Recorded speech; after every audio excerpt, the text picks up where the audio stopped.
If you're watching this right now, Carl Jung would say there's a reason, not mystical fate, psychological necessity. Your psyche has been preparing you for years to hear what I'm about to tell you, and only now, at this exact moment in your development, can you actually receive it. Jung discovered that the most profound truths about yourself cannot enter your awareness until the pain of not knowing them becomes greater than the pain of knowing them. Your psyche protects you from truths that would destroy you until those same truths become the only thing that can save you. This video contains 5 insights from Jung that people spend lifetimes avoiding, but if you're here, something in you knows you're finally ready to hear what your symptoms are really trying to tell you. Ready to understand why your crisis isn't your failure. Ready to see that everything you thought was wrong with you might be exactly right. These aren't comfortable truths, but if you've been brought to your knees by life, if nothing makes sense anymore, if you're questioning everything, Jung would say perfect. You're finally ready to hear what your soul has been screaming at you for years. Here's what Jung understood that changes everything. Your psyche will sacrifice your happiness to preserve your wholeness.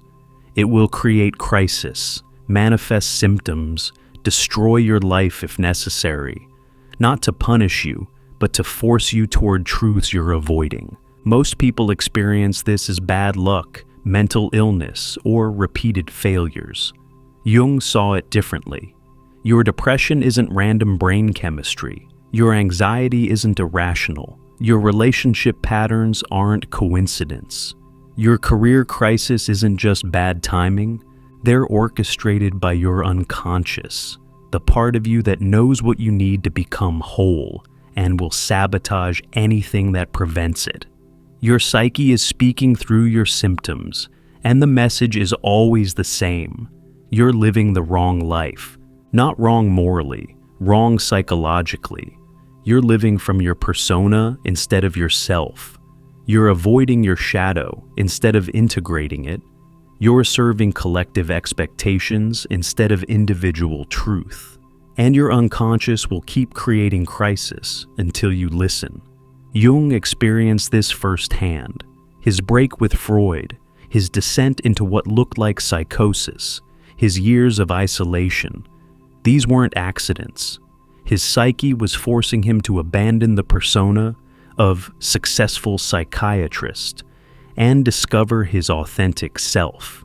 It nearly killed him, but it also gave birth to everything he contributed to the world. This is what the insights coming are about.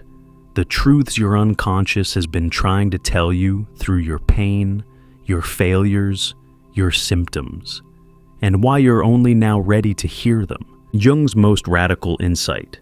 The thing that wounded you most deeply is the exact thing you're meant to heal in the world. Not despite your wound, because of it. Your greatest pain contains your greatest purpose, but you can't access it until you stop running from the pain. Here's how it works. Every wound creates a gap in your psyche, a place where you were broken open, made vulnerable, forced to feel something most people avoid.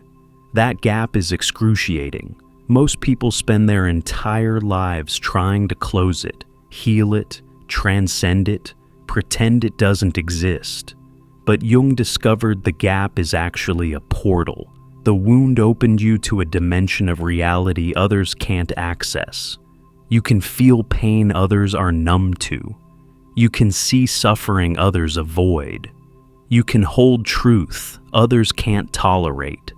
Not because you're special, but because you were broken in exactly the way that made you permeable. One of Jung's patients, a woman who'd been sexually abused as a child, spent years trying to heal from her trauma, meaning make it go away, become normal, forget it happened. Jung told her something that shocked her. You're not meant to heal from this in the way you think. You're meant to transform it. Your wound made you able to see and hold what others can't. That's not damage, that's initiation. She was horrified at first. Then, Over years of analysis, she understood. Her wound had given her access to shadow realms of human experience. She could sit with trauma in others that therapists who hadn't been wounded couldn't tolerate. Her pain had become her greatest clinical gift, but only once she stopped trying to eliminate it and started transforming it into wisdom. This is what Jung meant by the wounded healer. You cannot heal others from a place you haven't been wounded yourself. Your healing power comes directly from your willingness to inhabit your wound consciously rather than flee from it unconsciously. But here's what makes this hard to hear. It means your wound wasn't a mistake. It was necessary. Not because you deserved it or some cosmic reason justified it, but because your particular psyche needed that particular breaking to access the depths it came here to explore. This doesn't make the pain okay. It doesn't mean you shouldn't have been protected. It doesn't justify what happened, but it does mean your wound is not your weakness. It's your assignment. The thing that broke you is the thing you're here to transform in yourself and ultimately in service to others who carry similar wounds. If you're still protecting yourself from your deepest wound, this truth will feel offensive. But if you're ready, it will feel like relief. Because it means your pain wasn't random. It wasn't meaningless. It was carving you into the shape of someone who can hold what most people refuse to feel. Here's Jung's insight that psychiatry still refuses to fully accept.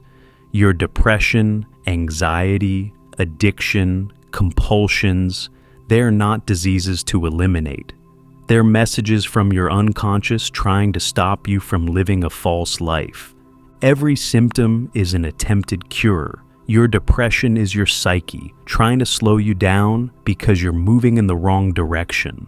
Your anxiety is warning you that you're betraying something essential. Your addiction is your soul trying to give you an experience of transcendence because your life has become unbearably mundane. Your compulsions are your unconscious trying to give you a sense of control in a life where you've given all your power away. Jung noticed this pattern constantly. Patients would cure one symptom through willpower or medication, and immediately develop another. Not because they were broken, but because they were treating symptoms while ignoring the message. The unconscious will keep sending messages in louder and louder forms until you finally listen. One man came to Jung with severe obsessive-compulsive disorder. He spent hours daily in cleaning rituals that were destroying his life. Every therapist tried to eliminate the compulsion. Jung asked instead, "What are you trying to clean?" Through analysis, they discovered the man was living a life he found morally repulsive, working for a corporation he believed was causing harm, married to a woman he didn't love, performing a persona he despised. His compulsion was his unconscious trying to clean his life. Once he made the terrifying changes his psyche was demanding, leaving the job, ending the marriage, confronting his shadow, the compulsion disappeared. Not because it was cured, but because it was no longer needed. The symptom wasn't the problem. The false life was the problem. The symptom was the attempted solution. This is why Jung said, "Thank God I became neurotic." His symptoms forced him to question everything, to descend into his unconscious, to discover truths he would have avoided if life had remained comfortable. His breakdown was actually a breakthrough his psyche orchestrated, because comfortable success was killing his soul. But here's what's hard about this truth. It means you can't medicate your way to wholeness. You can't positive think your depression away. You can't eliminate anxiety while continuing to live inauthentically. Your symptoms will persist as long as you're refusing to live the life your self demands. This doesn't mean you shouldn't take medication or use coping strategies. It means, while you're managing symptoms, you also need to ask, what is my unconscious trying to tell me? What false life am I living that's creating this psychic emergency? What truth am I avoiding that my symptoms are forcing me toward? Your symptoms aren't your enemy. They're your soul's last resort. The final way your psyche can get your attention before you disappear completely into a life that's killing you from the inside. And if you're ready to hear this, it means your symptoms have done their job. They've brought you to the point where you're finally willing to listen. Jung's shadow principle destroys the illusion that you know yourself. Anything you have a strong emotional reaction to in another person is showing you a disowned part of yourself. Not metaphorically, actually. The people who trigger you most are mirrors showing you your shadow. Here's how projection works.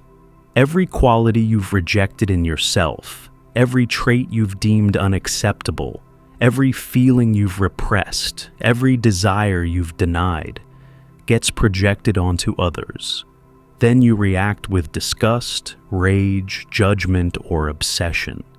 You think you're reacting to them, but Jung says you're reacting to your own disowned material, the person you hate for being selfish.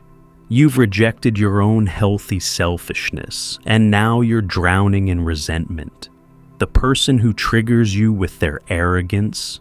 You've repressed your own need for recognition. The person whose emotional messiness disgusts you. You've locked your own emotions in a cage and they're dying there.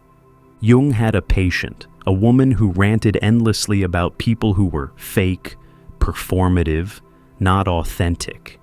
She had visceral contempt for anyone she deemed inauthentic. Through years of analysis, Jung helped her see she was living the most performative life imaginable. Her entire personality was a constructed persona designed to appear authentic. She was projecting her own fakeness onto everyone else while building her identity around being real. When she finally integrated this shadow, her contempt for others dissolved, not because she lowered her standards, but because she stopped needing others to carry the inauthenticity she couldn't admit in herself. This is Jung's brutal math. 10% of your reaction to someone is about them. 90% is about you. The more intense your judgment, the more you're looking at your own shadow. The people who make you angry aren't making you anything. They're showing you what you've made unconscious. But here's the liberation in this. If your reactions reveal your shadow, then everyone becomes a teacher. Every trigger is an invitation to integration. Every judgment is a doorway to self-knowledge. The person you hate most is offering you your most important healing. Jung called this withdrawing projections, the process of taking back the disowned parts of yourself that you've put onto others. And he said, this is the most difficult work humans can do, because it means everything you thought was wrong with other people is actually showing you what needs to be integrated in yourself. This doesn't mean everyone is perfect or you shouldn't have boundaries. It means your strong emotional reactions are never just about the other person. They're always also about you. And if you're mature enough to use those reactions as self-investigation rather than as justification for judgment, you'll discover shadow gold, the rejected parts of yourself that contain dormant power. If you're recognizing these patterns, your wound that won't heal, your symptoms that keep returning, your intense reactions to others revealing your shadow, you're not broken, you're awakening. What you thought was your damage is actually your depth. Before we explore the final 2 insights that might change everything, check out our new guide, True Self-Discovery, with 24 practical reflection exercises designed to help you find your way within. Click below to get True Self-Discovery. Let's continue, because these next 2 insights reveal why your crisis isn't your enemy. It's your initiation, and why you're not becoming someone new. You're remembering who you've always been beneath everything false. Jung discovered that what we call crisis, breakdown, dark night, loss of meaning, is actually the psyche's initiation process. When your life falls apart, your unconscious is destroying a false structure to force the emergence of something real. Every traditional culture had initiation rites, death of the child, rebirth as adult. Modern culture abandoned these rituals, so the unconscious creates them spontaneously. Your divorce, your breakdown, your career collapse, your existential crisis, these aren't failures. They're initiations your psyche orchestrated because you refused the death the old life needed to undergo. Jung went through this himself, what he called his confrontation with the unconscious. After breaking with Freud, he descended into what looked like madness. Visions, voices, terrifying dreams, complete loss of his previous identity. By conventional standards, he was having a breakdown. By depth standards, he was undergoing initiation. He emerged from those years with the psychology that would define his life's work. None of it would have existed if he'd stayed in the comfortable false self of Freud's successor. His unconscious had to destroy that identity completely before his real work could emerge. One of Jung's patients, a minister, came to him in complete crisis, lost his faith, his meaning, his sense of God, his role. He felt he was losing his mind. Jung told him, "You're not losing your mind. You're losing your persona. The minister identity that served you for decades has become a prison. Your psyche is destroying it so your authentic self can emerge." The man was terrified, but stayed with the process. He lost his position, his community, his certainty. But what emerged was something real, a relationship with the divine that wasn't based on doctrine, but on direct experience. He became a minister again eventually, but transformed, not performing a role, but serving from authenticity. This is what crisis is. The destruction of a false self to make space for a real one. The loss of a life you've outgrown to create space for one that fits who you're becoming. Your unconscious doesn't care about your comfort. It cares about your wholeness. And sometimes wholeness requires the complete death of who you thought you were. But here's Jung's promise. You don't fall apart randomly. Crisis comes when you're strong enough to survive it and wise enough to be transformed by it. Your psyche wouldn't orchestrate this breakdown if you weren't ready for the breakthrough it's preparing. The timing isn't accidental. You've been developing toward this initiation your entire life. If you're in crisis now, Jung would say, stop trying to return to normal. Normal is what your psyche is trying to kill. Stop trying to fix what's breaking. It's supposed to break. Stop trying to hold together an identity that's dying. Let it die. Something real wants to be born, and it can only emerge in the space created by the death of what's false. Jung's final insight might be the most profound. Individuation, becoming your authentic self, isn't about creating something new. It's about removing everything false until only what's real remains. You're not becoming something. You're uncovering what was always there. Every persona you've performed, every expectation you've met, every role you've played, every identity you've constructed. These are layers covering your actual self.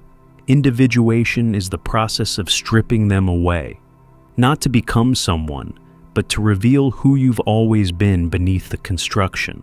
Jung noticed this with every patient who completed deep analysis. They didn't become different people. They became more themselves. Qualities that were dormant emerged. Truths they had always known but suppressed became conscious. They didn't acquire a new self. They stopped performing the false one. One woman, after years of analysis, described it. I didn't change. I just stopped pretending. All the qualities I thought I developed through our work, I realized they were always there. I just buried them under layers of who I thought I should be. You didn't make me into someone new. You helped me remember who I was before the world told me to be someone else.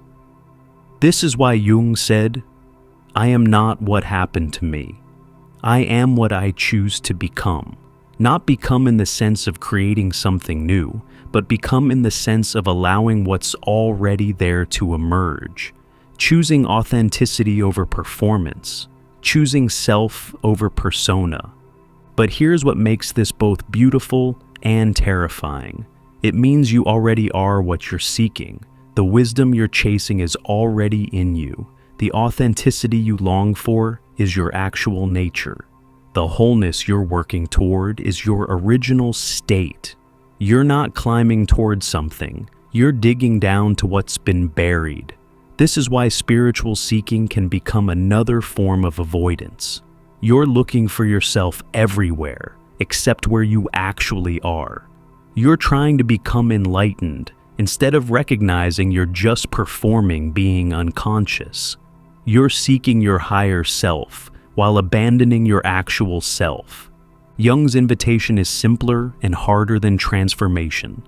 Stop performing. Stop improving. Stop becoming. Just be what you actually are. Let everything false fall away. Trust that what remains is enough. Trust that who you've always been, beneath all the construction, is exactly who you were meant to be. Let me bring these insights together. Your wound is your gift. Stop running from the pain that made you capable of deep work. Your symptoms are trying to heal you. They're showing you where your life has become false. What you judge in others is your shadow. Every trigger is an invitation to integration. Your crisis is initiation. What's falling apart needed to fall apart. And you're not becoming someone new. You're revealing who you've always been beneath the construction. These truths appear when you're ready because they require tremendous psychological strength to hear. Before now, they would have felt like assault. Now, they feel like relief. That shift is proof of your development. Jung would say, you're here because your psyche knows you're ready to stop improving yourself and start being yourself. Ready to stop healing your wounds and start using them. Ready to stop avoiding crisis and start recognizing it as initiation. Ready to stop becoming something and start revealing what you already are. This video found you at the exact moment you developed the capacity to receive what it contains, not by magic, but by psychological readiness. Everything in your life, every wound, symptom, crisis, shadow, has been preparing you for this moment of recognition. If you're watching this, Jung would want you to know you're not broken. You've never been broken. You've been becoming. And now, you're ready to understand that the becoming was always just an uncovering of what was already there. Stop trying to fix yourself. You're not a problem to solve. Stop trying to heal from your wound. Transform it into your gift. Stop medicating your symptoms. Listen to what they're telling you. Stop judging others. Reclaim your shadow. Stop avoiding crisis. Recognize it as initiation. Stop becoming someone. Reveal who you already are. Everything that brought you to your knees was preparing you to stand in your truth. Every wound carved you into someone who can hold depth. Every symptom guided you away from falseness. Every crisis initiated you into authenticity. You're not damaged by what you've been through. You're forged by it. This appeared when you were ready. Now you know why. If you're ready to stop fixing yourself and start being yourself, if you're done running from your wound and ready to transform it, if you're finally listening to what your symptoms have been screaming, subscribe to this channel. To dive even deeper into Jung's revolutionary psychology and what it means for your spiritual awakening, click the recommended video on your screen now.